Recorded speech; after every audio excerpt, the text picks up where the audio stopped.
Hello folks. Now, as promised, this video will cover the theory behind why VSEPR theory models work.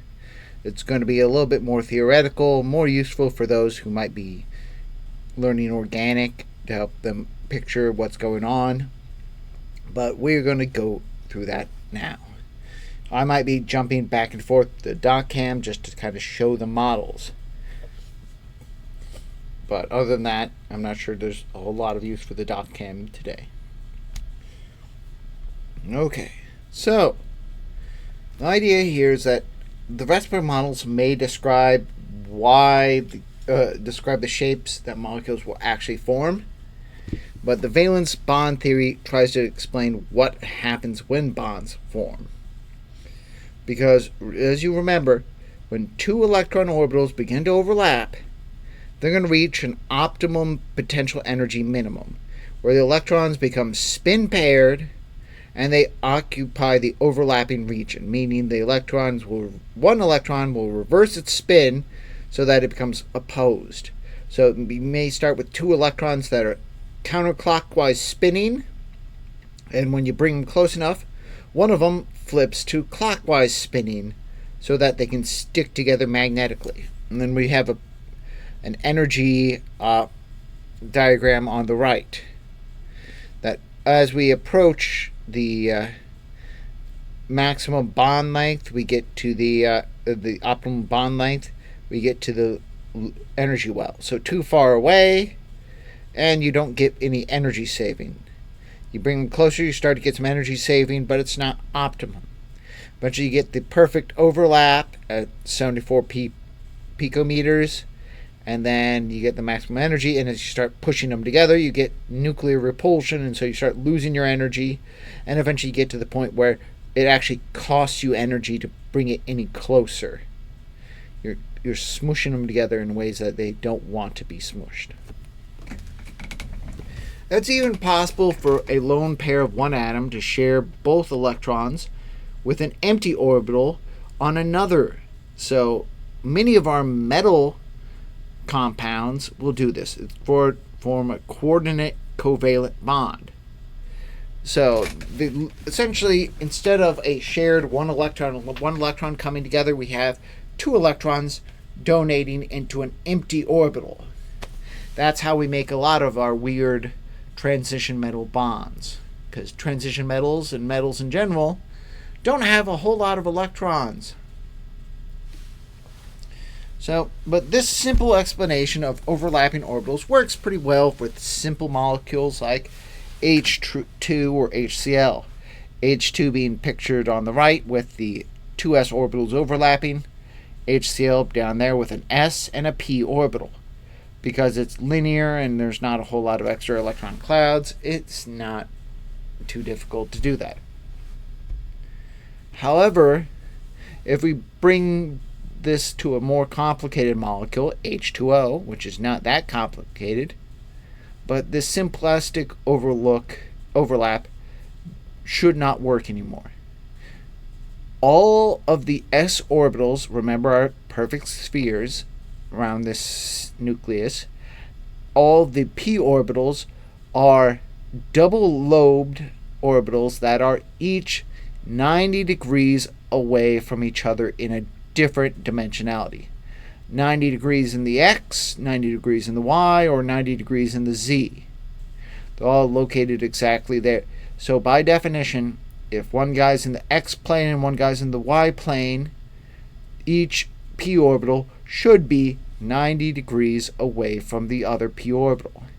However, the actual bonding arrangement of water is 105. So obviously that's not the case. So how do we get a wider stance if these p orbitals are all 90 degrees away? And that comes from the formation of what we call hybrid orbitals. When you hybridize something, you're crossing the properties of one thing with the properties of another. Like if your hybridized plants might have you hybridize a plant with a underwater jellyfish and it glows. Or you, you often talk about like chimeras. Chimeras in Greek mythology are creatures with like the head of a like a lion, and the wings of an eagle, a tail of a snake, and like the head of a goat, the body of a lion, the wings of an eagle, and the tail of a snake. You're basically giving it properties, a mix of properties based on all of the creatures it's mixed with. Well, when we talk about hybrid orbitals, we're going to mix together orbitals of different varieties and give it similar properties of both, depending on how much of each orbital we're putting in. So, when we make a hybrid orbital, we're always going to start with an S and at least one P. But we might hybridize multiple p orbitals and even sometimes hybridize d orbitals in there as well. But the big idea here is that however many orbitals get combined, we will form an equal number of new mixed orbitals out. So if I take one s and one p, I'm going to get two new hybrid orbitals out. If I mix an s and 2p, I'm going to get three hybrid orbitals out because I put three orbitals in.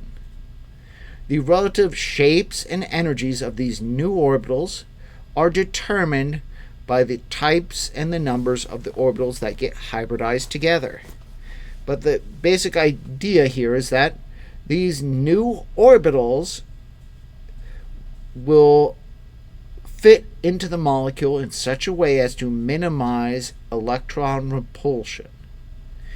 They're now no longer axes locked like our p orbitals were. We can now move them as we need to minimize the electron repulsion. One of the other things is that, remember, the s orbital was low energy, the p orbitals were higher energy but degenerate.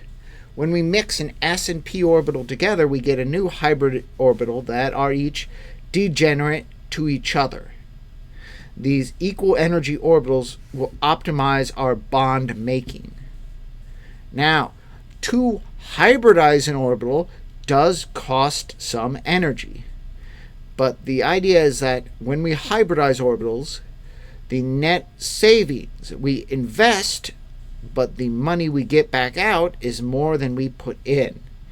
If we don't get more money than we put in, orbitals will not hybridize.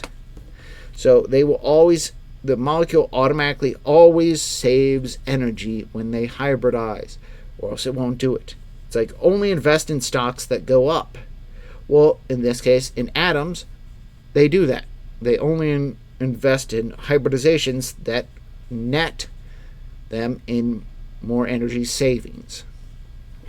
Okay. Looking at the simplest of the hybrid orbitals, the simpler situation. Carbon electron configuration suggests it should only be able to make two bonds. Because just looking at its situation, that we have a paired electron set and two unpaired electrons. So they should only be able to make two bonds with the electrons it has. However, as we know, carbon will always make four bonds.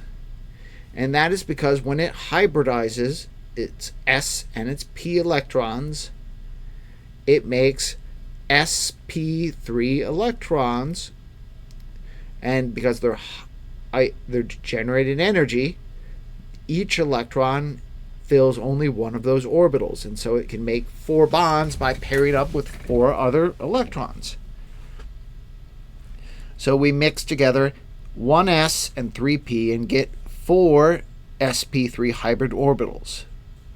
Notice how instead of being bilobal, it's now kind of lopsided orbitals.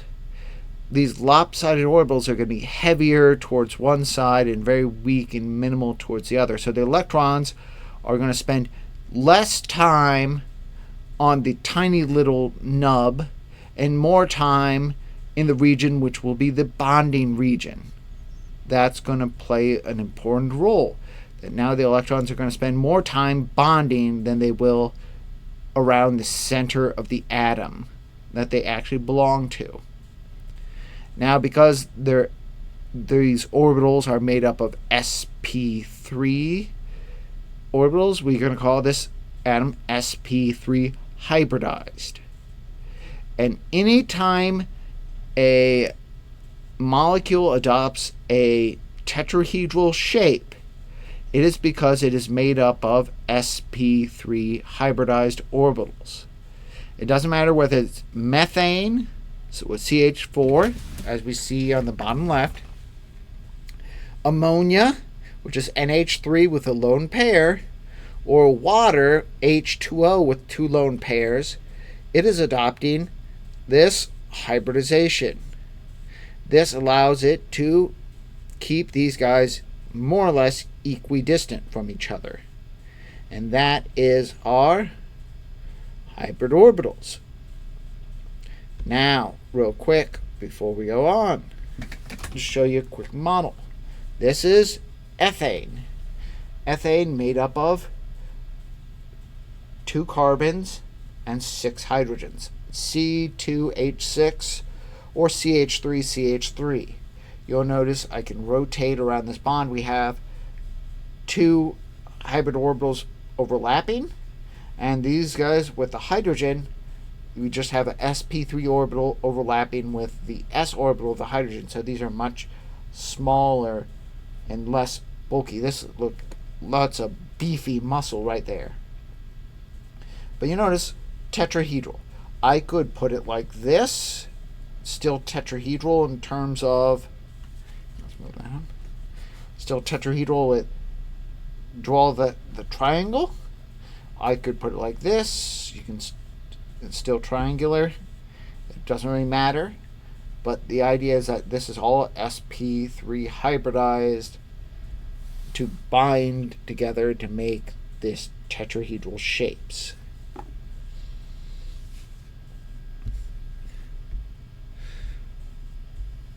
Now, this singular overlap between 2 different electron orbitals are called sigma bonds. These sigma bonds could be an s to an s orbital, could be an s to a p, as we just saw with the, s to a p, could be a p to a p, could be an s to a p, s to a hybrid, or a hybrid orbital to a hybrid orbital. But every single individual overlap is a sigma bond. So there's our molecule right down in the bottom right. All of those overlaps are considered sigma bonds. So sp3 to an s, and sp3 to an sp3, all of those are sigma bonds. Multiple bonds will require additional areas of overlap in addition to the sigma bond. So as we'll see in a minute, if I want to make a double bond, I need another place to overlap from where I currently have. But the sigma bond is present in every initial bonding interaction. So when we start bonding, you always start with that sigma. Now, what about molecules that are 3 electron domains that are trigonal planar? Well, they need 3 hybrid orbitals. So they're going to combine 1 s and 2 p orbitals to form an sp2 hybrid orbital. They form 3 new orbitals, but they're sp2 hybrid orbitals, so it becomes sp2 hybridized. Now, the sp2 hybrid orbitals looks very similar to an sp3. But the major difference here is now that because we hybridized only 2 of the p, there's a remaining empty, high-energy, vacant p orbital. This vacant p orbital is now capable of making an additional bond. Well, this this hybrid orbital effectively has one lobe, the p orbital has two separate distinct bonding lobes that can then be 90 degrees from our plane. Now, why we want to distinguish our p orbitals from our hybrid orbitals is that we have p orbitals are necessary to make a secondary bond. Every secondary bond, every double bond will contain a pi bond in addition to the sigma bond. This pi bond is a double overlap between both lobes of the p orbital. We need an overlap over top of the sigma bond that was already present. So this is in addition to the sigma bond. So every bond between two atoms starts sigma, but every additional bond is now a pi. So if I count the total number of sigma bonds, 1, 2, 3, 4, 5, 6, and then 7 in the middle. 1, 2, 3, 4, 5 with a pi bond in the middle. So this is what the overlap looks like. I have a model right here that's going to show this really well. So this is ethene. This is sp3 hybridized. If I take off my p,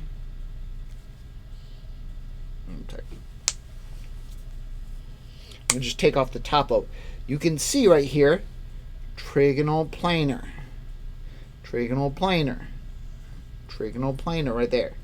But what we have here is we have a region, we have these p orbitals, these double lobe p orbitals, both on top and on bottom. And what we have is, because we have a p orbital on top and a p orbital on bottom, they're able to envelop. So we have a pi bond that envelops between carbon 1 and carbon 2. That doesn't take away the fact that there's a sigma bond right here, and there's sigma bonds right there and there. But now we have a pi bond over top of this, which makes this bond stronger and shorter than we would maybe predict by if you're just looking at a single bond.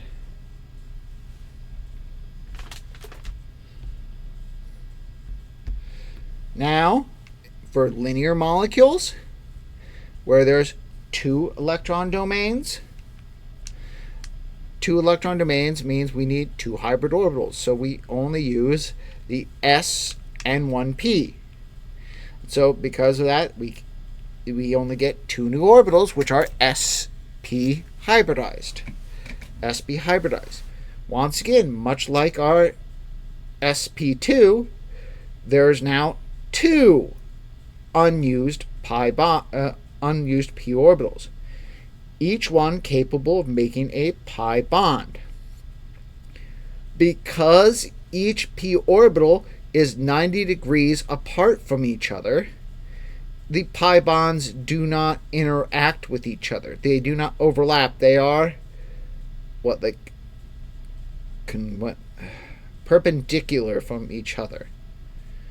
So these two pi bonds, you can have two bonds between the same atom, like HCN, making a triple bond, or you can have two different pi bonds coming to different atoms, like CO2, where we have a pi bond to the right carbon and to the right oxygen and a pi bond to the left oxygen. So it forms two double bonds. But those guys, those double bonds are, once again, as I said, perpendicular to each other, so they don't interact. So let's look at this molecule up close where we can see it a little bit better. We see right here, this is our ethine, two carbons with a triple bond between them. We have right here, we still have a sigma bond in the middle and two sigma bonds to our H's. But now we have a pi bond in the X dimensionality and a pi bond in the Y dimensionality. and the Z plane is largely unaffected by here. So right there, these guys are not interacting with these guys right here. They are separate from each other. Now if I could have one of these pi bonds going to another atom over here. They do not have to be between the same atom, but in this case it's a triple bond. This guy is made up of 1 sigma, 2 sigma, 3 sigma bonds, and 1 pi and 2 pi bonds. 2 pi and 3 sigma bonds. That's what we're looking at. So these are sp hybrid orbitals with the p orbital overlap.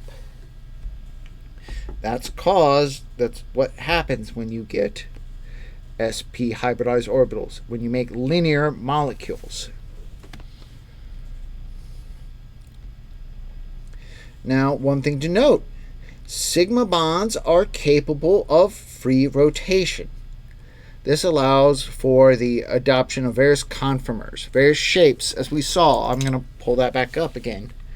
But various conformers of atoms, they have the same structure and connectivity, just a different 3D shape. Because of the nature of pi bonds, we cannot rotate a double bond. Because if you rotate the double bond, you're going to break the pi cloud overlap. So this is conformationally locked. It's conformationally locked, and thus it's stuck in place. So let's look at that. So sigma, as we saw right here, I can freely rotate this, and it's going to change. I could rotate these atoms, however you wouldn't notice any real change. But this guy, you can definitely notice a change depending on how I rotate it. While this atom, because of the nature of this pi, I can twist it a little bit, but I can't rotate it, because if I rotate it, I would break the connection here and would lose the pi overlap. So this guy is locked in place. So whatever atom is here is stuck there. I cannot rotate it to the other side. That's what that means. That's why that's important to be able to understand that. Now, resonance structures, how resonance interacts. Well, resonance structures exist because of a delocalization of the pi bonds. That the pi bonds can just bend around and switch bonding partners. That even though we say, oh, we're not going to break them apart, we can break them apart just for an instant. Just for an instant, because they swing together and make a new bonding pair immediately. It's all about time scale. Electron movement is fast. Bond rotation is slow. Bond rotation is slow, so it's basically you're diving deep underwater and holding your breath. In this case, electron movement is fast. Boom. It's like blinking your eyes. You don't have to hold your breath or whatever. It's gone. It's done. And we've switched pairs. So what happens is, because these guys can fluidly move, they are not considered to be in one location, and this is delocalized throughout the atom and becomes a lot more stable. This structure is our benzene, our 6-membered ring with 3 double bonds. This guy is our nitrate, that even though we draw a double bond and 2 single bonds, because of the net rotation, we end up getting a delocalization that makes a whole Y. It's why molecules, the oxyanions, even though you may draw double bonds and charges on them, they end up being identical because of that. I have one last model to show you, and that is our benzene molecule. You can see right here, we have 6 carbons arranged in a ring, 6 hydrogens, 1 bound to each carbon, and above and below the ring is we have pi bonds. technically I should take these guys out. There's just one pi bond here, one pi bond here, and one pi bond here. But because the nature of this guy can fold together and meet them. This guy can fold together and meet them, and that guy can fold together and meet them. The bonds shift, and they can shift so fast, they're not really locked in one place. We're able to move from atom to atom to atom, and so they're no longer locked in one place. And so this delocalization stabilizes the whole thing.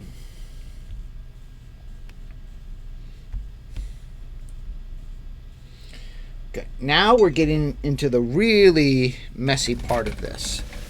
Really messy part of this called molecular orbital theory. Molecular orbital theory is the quantum mechanical treatment of bonding that occurs between multiple atoms.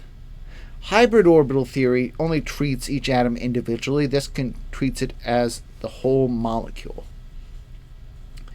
The theory essentially allows for the combining of atomic orbitals in ways that stabilize these guys by creating constructive and destructive interference. Basically, the electrons are moving in a wave-like pattern. We talked about electrons being like waves previously. Not very much, but they're moving in a wave-like pattern. Well, if two waves meet each other in a matching frequency, we get an increase in amplitude. If they meet each other in a way that's opposite and opposing in just the wrong way, they result in a destructive interference, and it lowers the amplitude to null. If two waves are opposing each other and they're out of sync, the wave ends up being canceled out. So essentially, when the orbitals interfere, there's two possibilities. One of which is a constructive bonding orbital, which is in lower in energy. The other possibility is a destructive interference, which is higher in energy. Think of it as there's four possibilities, where we want four possibilities with tossing two coins. The good thing is to have two coins of the same face, and the bad thing is coins of opposite face. Well, you can get two heads, or you can get two tails, are both being positive. But you could get a head and a tail, or a tail and a head. And that's basically, these orbitals could be matching or opposite from each other. And when they're opposite, we get the loss in energy. We get the loss in energy of destructive interference. So this is the result of matter waves. So no matter what, when we have an overlap, we see a case of high energy and low energy splitting apart. Now, based on the possible interference orbitals, we can generate a molecular orbital diagram. Now, when we fill these molecular orbital diagrams, we're going to fill it from the lowest energy to the highest energy with all of the electrons that should be within that molecule. Based on how these guys get filled in determines how the bonding arrangement actually occurs. We can calculate the bond order, which is how many physical bonds actually exist and of what variety.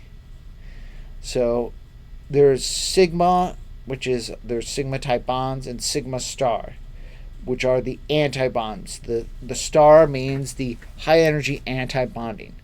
To calculate the bond order, you just add up half of all the sigma electrons, half of all the bonding electrons that are in bonding orbitals, and you subtract out half of all the anti-bonding electrons that are in anti-bonding orbitals.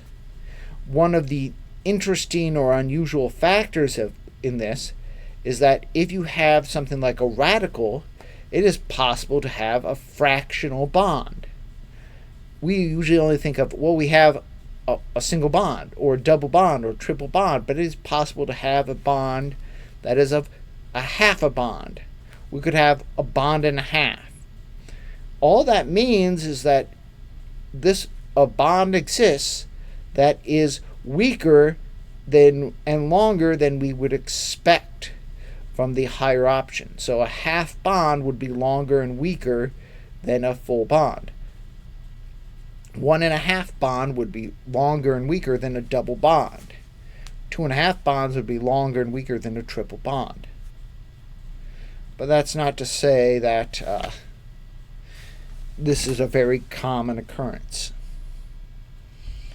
Now, here are some simple examples. The idea here is if you predict the bond order, you should predict what type of bonds exist. In hydrogen, H2, each hydrogen has one electron, and so they can provide one electron. And the simple overlap is between two s orbitals. They produce a bonding sigma orbital and an anti-bonding sigma star. So as we fill this in with our 2 electrons, we got 2 electrons in the sigma orbital, which means when we subtract, we take a half of that, so we 1, subtract a half of 0, which is 0, we get 1 bond orbital.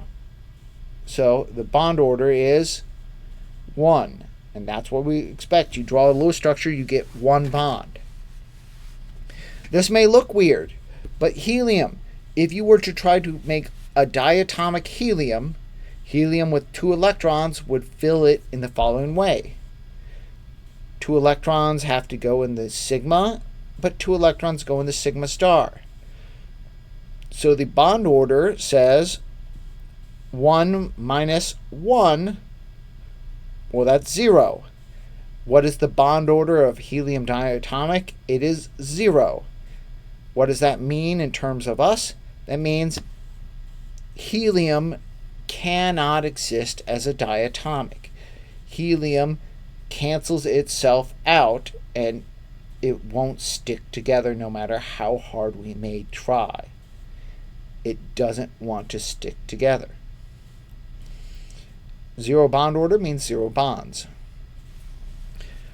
This is something that only really exists in the gas phase, and it's not really stable, but if you were to take hydrogen and combine it with a hydride ion, so an H minus charged ion, which now has 2 electrons, what would we see? Well, instead of seeing a single bond order, we see a half of bond, because we'd have 1 here, and we subtract half there, so we would have a half bond. It's metastable, but it would have a bond. It's not a full bond, but it is bonding together. That's kind of the weird funkiness of this molecular orbital theory. Most scientists don't deal with that because it's a big pain in the butt. Now, this is true for all of these sigma-style bond overlaps. Well, any sigma-style overlap will create a sigma and a sigma star. So row 2 elements are similar to row 1, except now they have the 2s orbitals that can overlap, and this will get a large energy stabilization, larger than the 1s due to there's a greater overlap possibility. But we can also get a p overlap, the 2p overlap. Well, in a simple p to p overlap where it's head to head, we can get another sigma p overlap and a sigma star p overlap. However, because of there's only one head to head possibility, the other 2 guys must now adopt a pi overlap. There's going to be a pi p and a pi star p. There's going to be 2 of those, one in, say, the x-plane, one in the y-plane, with the z-plane being the head-to-head. And so we get a diagram that now looks like this. So here's the 2s overlap. We have a 2s sigma and 2s sigma star. Now we have a sigma 2p, pi, two different pi p's, some pi star p's, and the sigma star p's that we have split down, and now we can fill them in with the relative electrons of each set. Now, one more tricky part in this, if you're actually looking at some of these examples, there's also some overlap between 2s and the 2p orbitals possible. What this means is that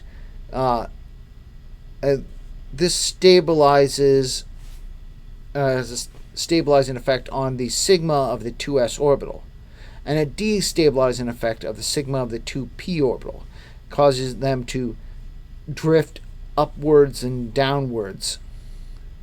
Now this is important when the overlap is big, so 2p and 2p pi can switch positions. This occurs with boron, carbon, and nitrogen, but in oxygen, fluorine, and neon, the effect becomes too small and the switch doesn't occur. So we see this happen, or this shift up in the early elements, but it's not applicable in the later elements. But so MO theory can be used, among other things, to explain magnetic properties of elements and compounds. This is not ferromagnetism. This is the simple paramagnetism and diamagnetism, that electrons will fill the effect and respond to a magnetic field. Remember, we talked about much earlier, we talked about cathode rays, that J.J. Thomson tested the cathode ray tube with a magnetic field and electrical field, that the electrons responded to the magnetic field. Well, electrons that aren't locked in place will readily respond to a magnetic field. So any molecule with unpaired electrons in this molecular orbital will be paramagnetic, which means it will be positively attracted to magnetic fields. However, if the molecule has only paired electrons, it is actively repulsed by magnetic fields. Magnetic field will actually push it away. This is called diamagnetic. And if you fill in the relative p orbitals, the relative molecular orbitals, you will understand these relative diatomics and what they actively have. B2, we typically don't see B2, but you're talking about, like, okay, these two guys cancel each other out, sigma and sigma star, so we have two electrons in the p, a bond order of effectively 1. Bond length of this, it's paramagnetic. There's two unpaired electrons. C2, a bond order of 2. So the bond enthalpy is jumped up. The bond length is dropped down. This is diamagnetic. N2, we've now put the electrons into the sigma star, the sigma, but none into the sigma star. Now it's 3. The bond enthalpy is jumped up again. The bond length is dropped down, and it is also diamagnetic because all these guys are paired up.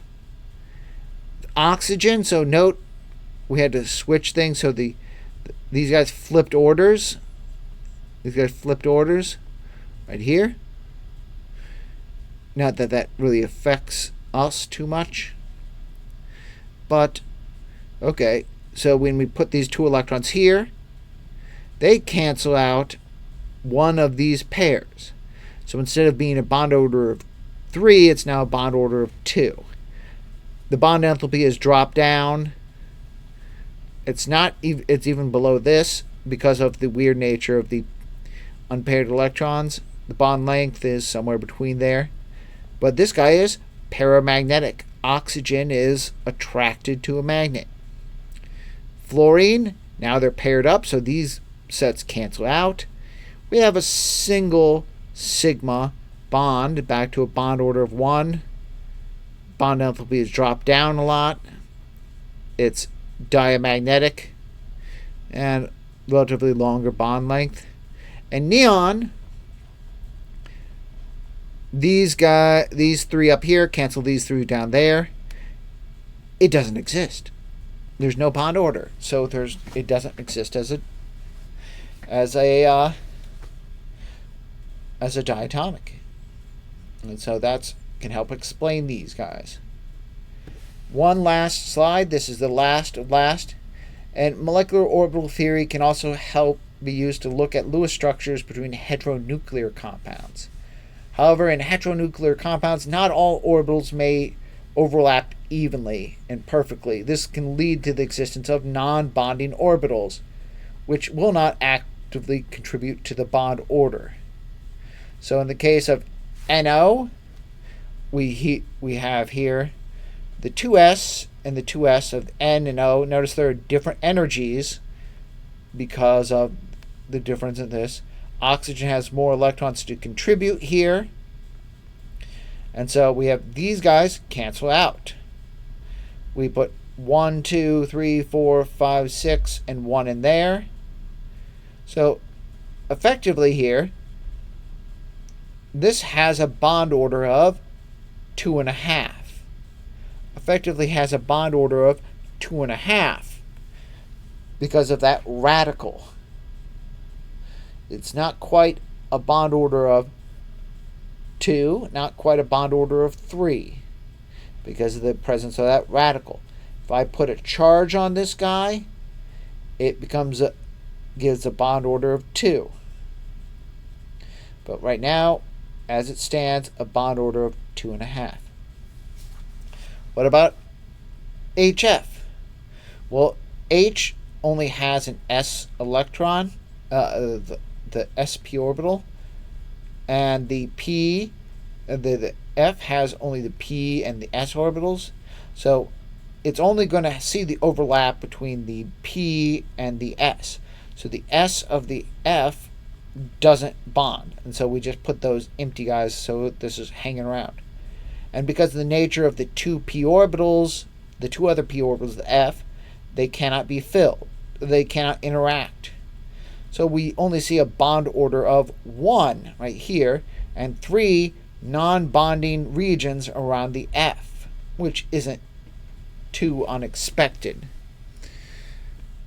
But a bond order of 1. So it matches up more or less with what we would expect by the Lewis structure. It's kind of hard to do, and so we won't really do this very often. But just note that there is whole fields of science that study this kind of stuff. But it's some high-level things that we won't really focus on. Well, okay. Have a good day.